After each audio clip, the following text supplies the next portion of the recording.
أعوذ بالله من الشيطان الرجيم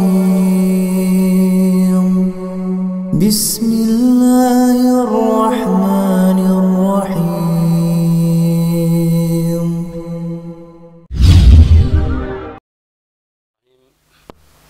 Assalamualaikum warahmatullahi wabarakatuh.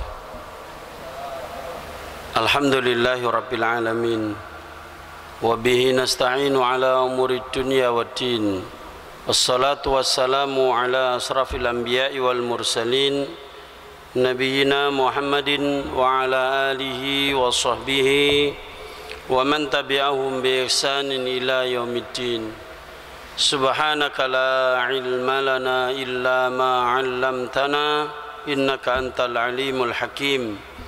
Qala Allah Ta'ala fil Qur'anil Karim wa huwa asdaqul qailin ya ayyuhalladzina amanu taqullaha haqqa tuqatih wa la tamutunna illa wa antum muslimun.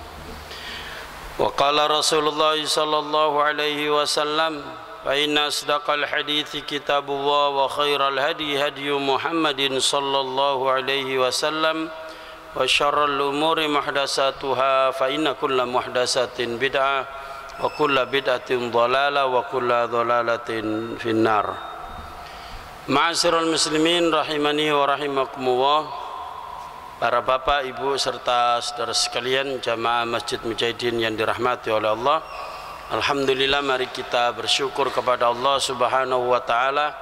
Pada kesempatan pagi hari ini kita masih dikaruniai oleh Allah nikmat sehat, nikmat iman, sehingga kita bisa hadir melaksanakan sholat subuh berjamaah, dan juga kita lanjutkan dengan mengkaji hadis-hadis mulia dari Rasulullah Muhammad sallallahu alaihi wasallam. Mudah-mudahan pertemuan kita ini membawa berkah, rahmat dan ilmu yang bermanfaat dari Allah Subhanahu wa taala. Amin ya rabbal alamin. Jamaah yang dimuliakan oleh Allah, terakhir kita membahas hadis 103 yang intinya bahwa kita harus berbuat baik atau menjaga kerukunan di dalam bertetangga. Sampai Rasulullah sallallahu alaihi wasallam mengingatkan kepada kita, la ayyazni ar-rajul bi ashri niswatin aysara alaihi min ayyazni bi imraati jarih. Kalau ada seorang berzina dengan perempuan, yang perempuan itu adalah tetangganya, perempuan itu adalah tetangganya, maka kata Rasulullah dosanya lebih besar dibandingkan dengan orang yang berzina dengan 10 orang lain yang bukan tetangganya. Jadi ini saking pentingnya kita menjaga marwah, kehormatan tetangga, sampai disebutkan oleh Rasulullah sallallahu alaihi wasallam dosa orang berzina dengan 10 orang lain di luar tetangganya itu jauh lebih ringan daripada dengan selingkuh dengan satu tetangganya. Istilahnya penggo, ya, selingkuh dengan tonggonya. Naudzubillah min dzalik. Harusnya tiap hari ketemu itu justru semakin menjaga diri masing-masing, menjaga kehormatan. Makanya jamaah yang dimuliakan oleh Allah, kadang yang namanya kejahatan itu bukan dari orang jauh, tetapi dari orang dekat. Entah itu dekat dengan rumahnya, ya, tempat tinggalnya, atau saking akrabnya dan seterusnya. Maka dari itu kita jaga, terutama anak-anak kita, anak perempuan kita, anak laki-laki kita juga, ya, anak perempuan jangan sampai keluar rumah tanpa menutup aurat, ya, karena itu akan memancing kejahatan laki-laki yang nakal, lebih-lebih lelaki itu adalah tetangga. Maka kita perhatikan pergaulan anak-anak kita, ya, dengan siapa dia berteman, ya, terutama anak perempuan. Kata orang Jawa itu kalau punya anak perempuan itu ancik-ancik ri, Pak. Maksudnya duri itu diincai. Jadi sangat berhati-hati sekali, ya, untuk menjaga keselamatannya dibanding anak laki-laki. Dan anak laki-laki juga bisa berpotensi untuk rusak itu, karena zaman sekarang ini pergaulan bebas ada di mana-mana, dicontohkan, ditayangkan, bisa diakses dengan mudah lewat yang namanya apa ini, Pak? Gadget, ya. Ini satu teknologi yang kita bersyukur kepada Allah. Dengan teknologi kita bisa mengakses ilmu, informasi, berita dengan cepat, perkembangan dengan cepat. Namun ada sisi yang lain, yaitu sisi negatifnya kalau itu dipegang oleh anak atau putra-putri kita yang belum, ya, dewasa atau belum bisa bertanggung jawab. Jamaah yang dimuliakan oleh Allah, selanjutnya kata Rasulullah sallallahu alaihi wasallam, la yasyrika min asyarati ahli abyad. Kalau ada orang yang dia ini mencuri, ya, dari 10 rumah orang lain,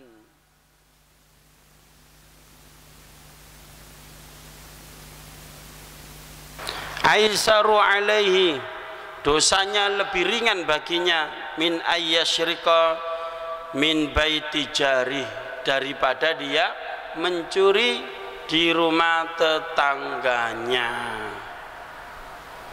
Jadi mencuri barang tetangga itu dosanya lebih besar daripada mencuri barang di tempat lain, meskipun sama-sama dosa, tapi dilipat gandakan sama Allah. Bandingannya 1 dengan 10 aja masih belum nututi itu, Pak. Jadi 1, ada orang nyuri rumah tetangganya 1, dengan orang menggarong atau nyuri di 10 rumah di kampung lain yang dia tidak kenal, itu dosanya masih beratan mencuri di rumah, ya, tetangganya tadi. Jadi kita bertetangga itu, para jamaah, saling menjaga, ya, menjaga keamanan, bukan individualis. Mungkin dimaling duduk omahku ae kok. Jangan begitu, para jamaah. Kalau kita biarkan ada maling di rumah tetangga kita, kita tahu kita diam, tidak nahi mungkar, maka lambat laun, cepat atau lambat, rumah kita yang akan dimaling. Jadi nggak boleh orang Islam itu hidup individualis, yang penting bukan saya. Tidak bisa seperti itu, para jamaah. Ibaratnya kalau ada orang merusak kapal, ya, oh ini bukan wilayah saya, ini kan kapal yang bagian bawah, saya kan ada di VVIP, di kamar di atas. Itu kan yang kelas ekonomi, yang di bawah-bawah itu yang tidur di pelataran. Biar aja dia ngelubangi kapalnya, melubangi kapal. Itu kalau kita biarkan, yang tenggelam bukan dia tapi semua penghuni kapal. Begitu pula maling, para jamaah. Nanti dicireni kampung kita, ya, jangan beli rumah daerah situ, itu maling tok gitu, tidak aman. Nah begitu, para jamaah. Meskipun tempatnya itu misalnya pemandangannya bagus, tanahnya luas, ya, tetapi kalau keamanan itu tidak terjaga, maka tidak akan orang bisa hidup tentram. Nah, ini penting para jamaah. Maka dari itu kita saling mengingatkan. Maka perlunya diadakan diantaranya itu apa Pak? Dulu, tidak tahu sekarang ada apa enggak, siskamling. Itu sangat penting sekali. Sistem keamanan lingkungan. Jadi ada tanggung jawab bersama. Keamanan itu bukan hanya tugasnya satpam, security, hansip. Bukan, itu tugas kita semua sebagai penghuni kampung. Jadi jangan sampai ada maling, jangan sampai ada orang berzina, jangan sampai ada orang minum minuman keras, pemakai narkoba. Lebih-lebih kalau kita diamanai oleh Allah menjadi ketua RT atau ketua RW, Pak. Kalau tidak bisa menghentikan perbuatan maksiat itu, kita juga ikut kecipratan dosa, nanti ditanya sama Allah. Apalagi meneng tok, tidak berani. Ya, ada bandar narkoba tinggal di kampung sampean jadi RT-nya, tidak melaporkan ke aparat atau minimal tidak menasihati dia atau mencegah dia, nanti sampean bukan hanya berhadapan dengan manusia tapi dengan Allah. Kenapa ada maksiat, ada kemungkaran, kamu punya kekuasaan meskipun tingkat RT RW kamu diam saja. Nah, ini penting para jamaah. Ya, kita alhamdulillah pagi hari Allah turunkan berkahnya dari langit, yaitu hujan turun. Allahumma shayyiban nafi'an. Ya Allah, mudah-mudahan hujan ini membawa berkah dan manfaat. Amin ya rabbal alamin. Kemudian selanjutnya yaitu bab yabda bil jar, bab memulai dari tetangga. Hadis 104 menceritakan pada kami Muhammad bin Minhal, dia berkata menceritakan pada kami Yazid bin Zurai, dia berkata menceritakan pada kami Amru bin Muhammad dari ayahnya, dari Ibnu Umar, dia berkata, bersabda Rasulullah sallallahu alaihi wasallam, mazala Jibrilu yusini bil jar, tidak henti-hentinya malaikat Jibril berwasiat kepada saya, kata Rasulullah, untuk berbuat baik dengan tetangga. Jadi malaikat Jibril itu datang kepada Rasulullah itu bukan kosongan, Pak, bawa wahyu dari Allah. Jadi membawa perintah dari Allah dan bukan inisiatif malaikat Jibril sendiri. Secara kasat mata memang gurunya Rasulullah Nabi Muhammad SAW itu adalah malaikat Jibril. Termasuk kita mengenal rukun iman, rukun Islam, tentang ihsan, ya, itu ilmunya dari Allah melalui malaikat Jibril. Kemudian diajarkan kepada Rasulullah dengan sistem tanya jawab. Nah, ini malaikat Jibril, malaikat yang paling mulia. Ya, panglimanya atau apa istilahnya, kepalanya malaikat. Malaikat Jibril itu malaikat yang paling mulia. Nabi yang paling mulia Nabi Muhammad SAW, bukan hanya mulianya Nabi, semua manusia paling mulia Rasulullah Muhammad SAW. Jadi ini yang berkata malaikat yang paling mulia, yang dipeseni ini adalah manusia yang paling mulia. Kata Rasulullah, tidak henti-hentinya mazala Jibril, terus menerus malaikat Jibril itu sering sekali memberi nasihat kepada saya, mengingatkan kepada saya agar berbuat baik dengan tetangga, agar menjaga hubungan baik dengan tetangga. Hatta donantu annahu sayuwarrisahu, Sampai aku itu menyangka, kata Rasulullah, tetangga itu berhak dapat warisan. Ya, sampai aku itu loh menyangka kalau tetangga itu ya dapat atau berhak menerima warisan dariku. Kenapa? Saking seringnya diingatkan oleh Rasulullah SAW. Padahal tetangga itu kan kalau tidak ada hubungan nasab kan tidak dapat waris, Pak. Ya, nggak dapat waris. Jadi tetangga itu macamnya banyak, paling tidak 3 ya. Satu, tetangga yang muslim masih ada hubungan darah, dia punya hak sebagai tetangga dan hak sebagai saudara kita. Ya, hak. Kemudian yang ketiga, hak sebagai seorang muslim.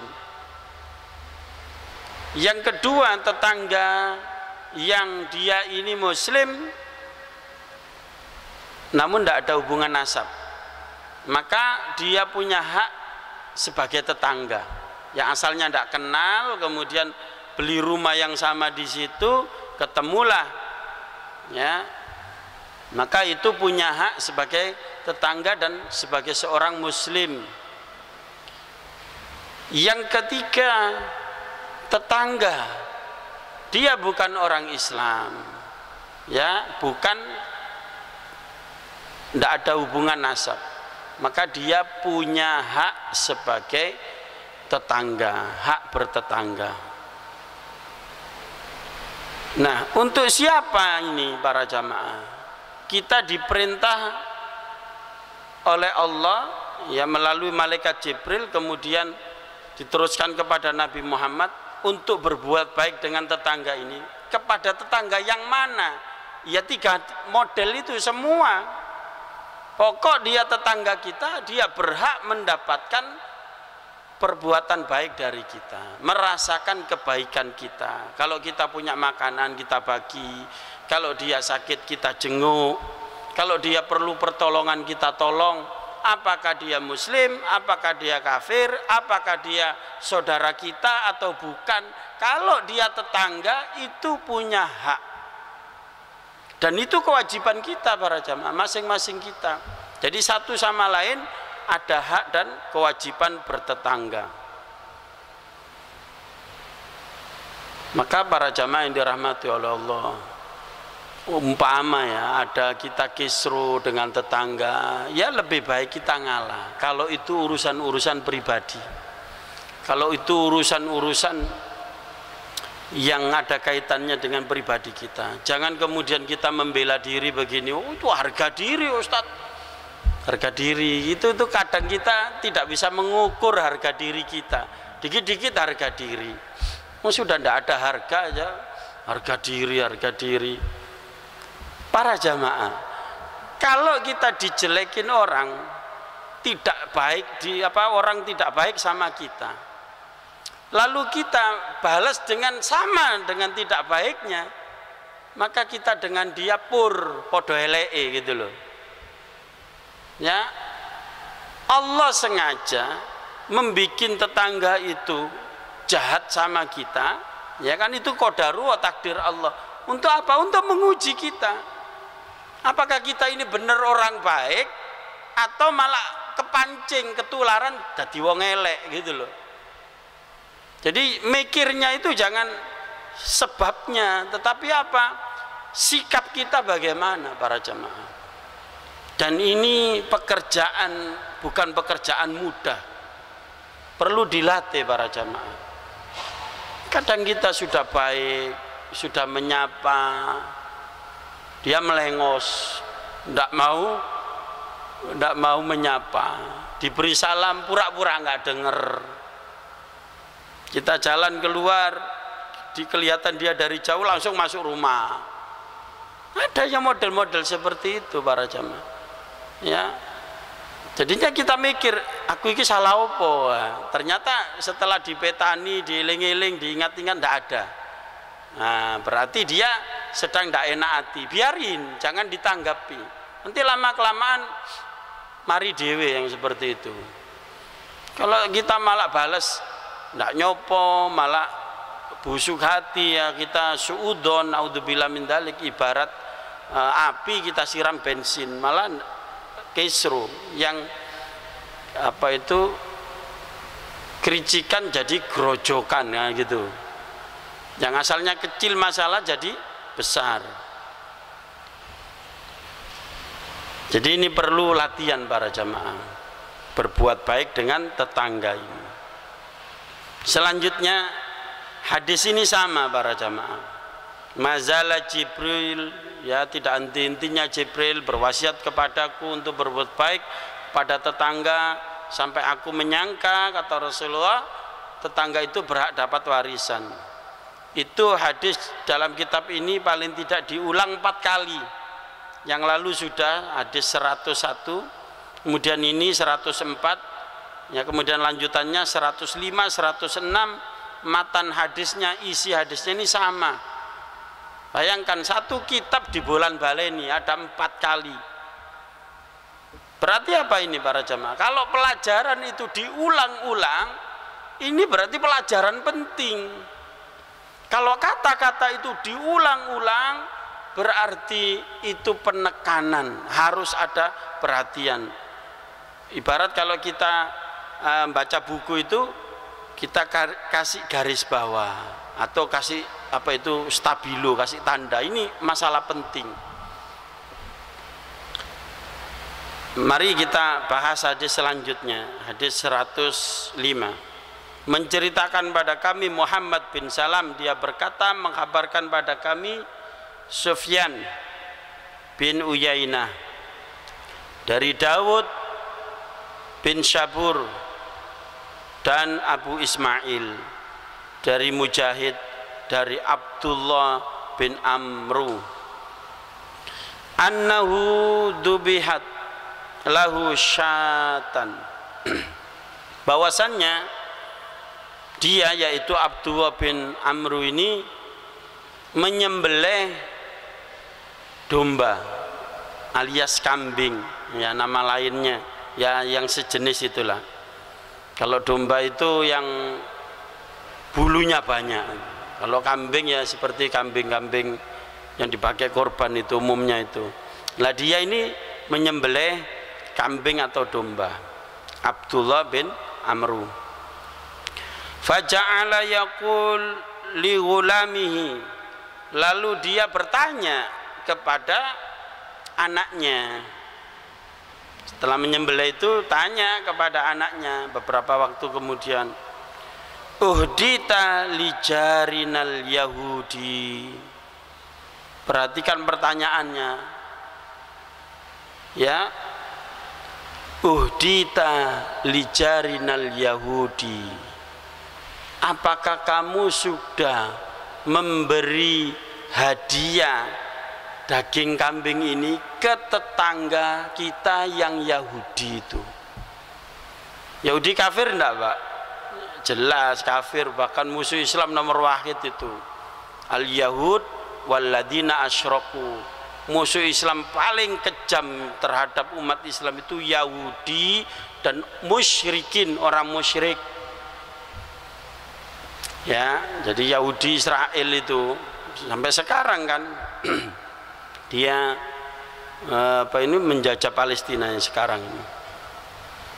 Apa di zaman dulu tidak ada Yahudi? Ada ini Yahudi. Rasulullah bertetangga dengan Yahudi, para sahabat juga bertetangga dengan Yahudi.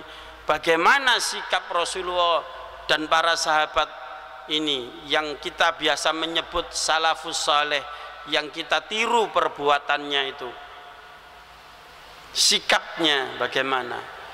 Ketika Abdullah bin Amr ini menyembelih kambing, dia tanya, nak, wis mbok kei ta tangga awak dhewe sing Yahudi itu. Kenapa para jamaah? Jangan sampai terlewat meskipun dia bukan orang Islam. Jangan sampai kamu kasih meskipun dia berlainan keyakinan dengan kita. Itu maksud dari pertanyaan ini. Dan itu diulang kali, ya diulang 2 kali. Ahudita li jarinal yahudi, apakah kamu sudah ngasih tetangga kita yang Yahudi itu. Kemudian dia melanjutkan, jadi dia bertanya seperti itu ada alasannya para jamaah. Sami'tu Rasulullah sallallahu alaihi wasallam yaqul. Ini praktek daripada sahabat ketika mendengar sabda Rasulullah ini. Mazala Jibril yusini bil jar hatta donantu annahu sayuwarrisahu. Tidak henti-hentinya. Ya nak, kenapa kok saya mengingatkan supaya kamu memberi daging domba ini, kambing ini kepada tetangga kita yang Yahudi, karena saya pernah mendengar sendiri Rasulullah SAW bersabda bahwa tidak henti-hentinya seringkali malaikat Jibril memberi nasihat kepadaku, memerintahkan supaya berbuat baik dengan tetangga, sampai aku menyangka, kata Rasulullah, tetangga itu berhak dapat warisan. Artinya apa para jamaah? Kebaikan orang Islam itu tidak pilih-pilih keyakinan. Urusan keyakinan urusan lain. Kalau kita mengharapkan dia masuk Islam, kita dakwai. Di antara cara metode dakwah itu adalah dakwah bil hal, dakwah dengan perbuatan, dan itu jauh lebih efektif para jamaah. Dan Islam ini berkembang pesat dengan bil hal, istilahnya menang tanpa perang, meskipun tidak menafikan ada peperangan, jihad fisabilillah di dalam Islam, tapi itu salah satu saja, ya, itu langkah terakhir, ya, dakwah itu. Nah ini, jadi kita tidak pilih-pilih ketika kita ini berbuat baik, sehingga apa, orang melihat, orang di luar kita, di luar orang Islam itu, ya, melihat, si kafir-kafir itu melihat bahwa oh ternyata orang Islam itu baik, ya, bukan hanya orangnya, ajarannya. Jadi mereka itu kan tidak ngerti Pak, ajaran Islam itu kayak apa kan. Mereka orang kafir itu melihat Islam dari orangnya. Kalau ada orang Islam korupsi, kalau ada orang Islam berzina, kalau ada orang Islam bujuan, utang ngemplang, langsung dijas, oh Islam itu memang seperti itu. Kalau ada orang Islam berbuat jahat, ya, dan lain sebagainya, sehingga mereka kasih merek cap, oh Islam itu memang tukang bikin onar. Nah, itu kenapa? Karena melihat kelakuan oknum orang Islam yang tidak mengamalkan Islam. Nah, ini jamaah yang dimuliakan oleh Allah. Namun hadirin sekalian, ada, ya, kita harus terangkan nih secara komprehensif, tidak boleh sepotong-sepotong. Nah ini diantaranya, semua ajaran Islam itu rahmatan lil alamin, damainya rahmatan lil alamin, perangnya juga rahmatan lil alamin, ya, bencinya rahmatan lil alamin, cintanya juga rahmatan lil alamin. Dan kita tidak dilarang kok oleh Allah untuk berbuat baik kepada orang kafir, cuma dengan persyaratan, dengan catatan. Jadi hadis ini tidak bisa kita telan mentah-mentah begitu. Lihat dulu status kafirnya, ini kafir apa. Kan orang kafir itu dibagi macam-macam, sama juga orang Islam kan Pak. Orang Islam itu kualitasnya pun macam-macam. Nah si kafir ini juga ada yang macam-macam juga. Maka yang dibolehkan oleh Allah, jadi bukan karangan saya loh ya, jadi kita dibolehkan oleh Allah berbuat baik kepada orang kafir, ya, itu karena Allah mengizinkan, yaitu di dalam surat Mumtahana ayat 8, surat ke-60 ayat 8. Ini saya ulangi lagi, beberapa pertemuan yang lalu sudah, tapi saya lihat beberapa yang hadir ini pada pertemuan lalu tidak hadir. Jadi kadang jamaahnya silih berganti ya. Memang ada yang tetap. Allah berfirman dalam surat Mumtahanah ayat 8, la yanhakumullah 'anil ladina lam yuqatilukum fid din wa lam yukhrijukum min diyarikum antabarruhum wa tuqsitu ilaihim. Allah tidak melarang kamu untuk berbuat baik kepada untuk berbuat baik dan berlaku adil. Orang Islam itu senantiasa menunjukkan kebaikannya dan senantiasa menunjukkan keadilannya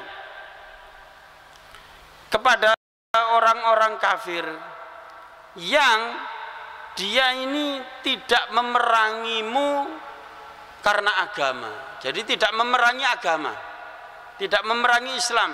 Contoh memerangi Islam itu ulama ahlu sunnah sepakat, semua madhab juga sepakat berdasarkan Al-Quran dan Sunnah.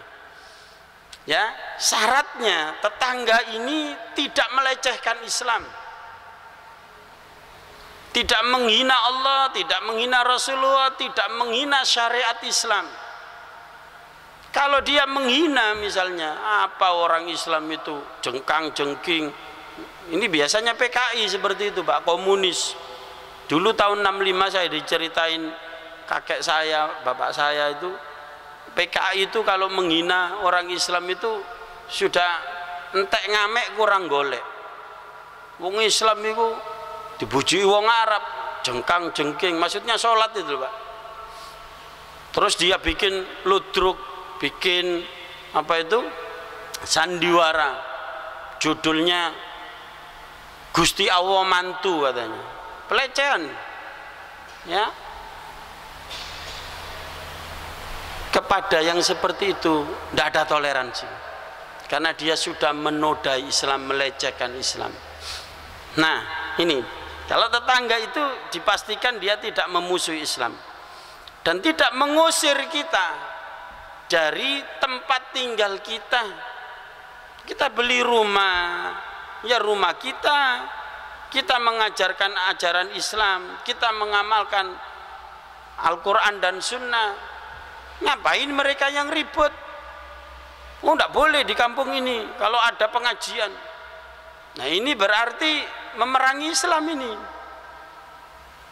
Ya, kita ingatkan kepada orang-orang seperti itu. Kadang yang seperti itu ngakunya Islam, ya jamaah ke masjid, tapi tidak seneng, hanya beda merek organisasinya tok. Ya, kadang seperti itu Pak jamaah. Maka kita ingatkan kalau dia orang Islam, jangan seperti itu kamu bisa murtad kalau keterusan. Kamu menghalangi orang pengajian, menghalangi orang dari jalan Allah, bahkan sampai berani ngusir orang ketika orang itu mendakwakan Al-Quran, mendakwakan Islam. Hati-hati, kamu bisa murtad.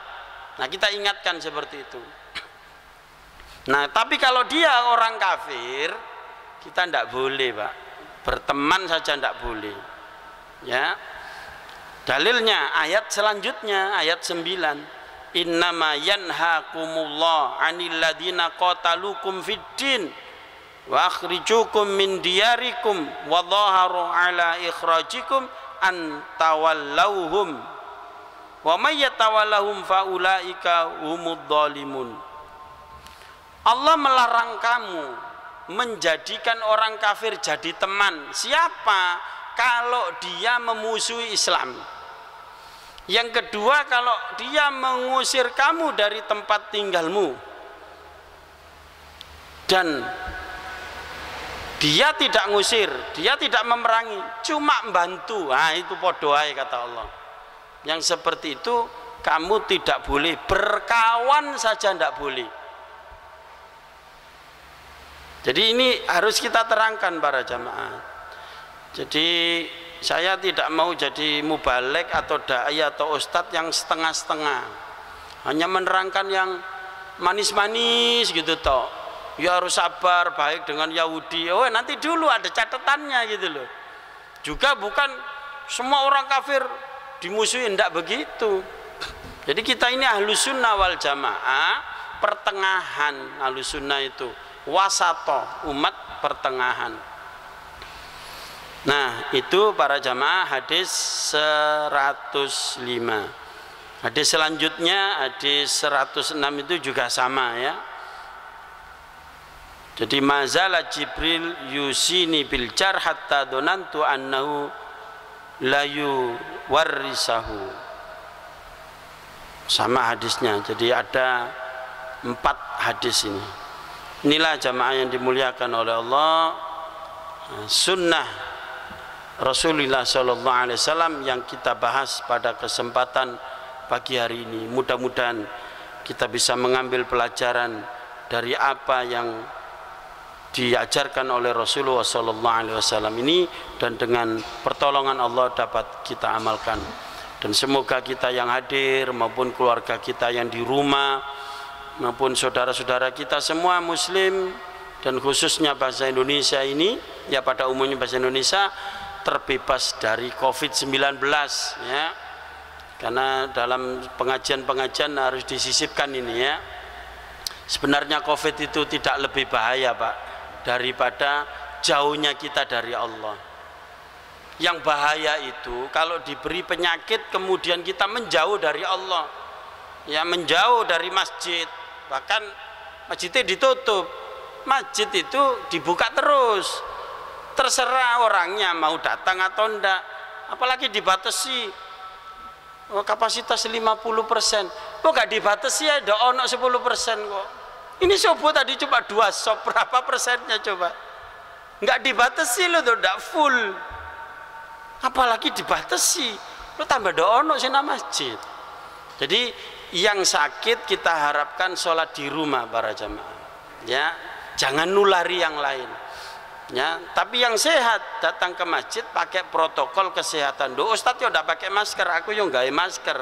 Mosok ceramah nggak masker gelagepen. Jadi di sini kan jaraknya jauh. Jadi mudah-mudahan Allah beri kesehatan kepada kita, jauhkan dari wabah, dan yang sakit semoga disembuhkan dan menjadi penggugur dosa. Yang meninggal mudah-mudahan diberi pahala syahid, amin ya rabbal alamin. Aqulu qouli hadza astaghfirullahaladzim li wa lakum, subhanakallahumma bihamdika asyhadu an la ilaha illa anta astaghfiruka wa atubu ilaik. Assalamualaikum warahmatullahi wabarakatuh.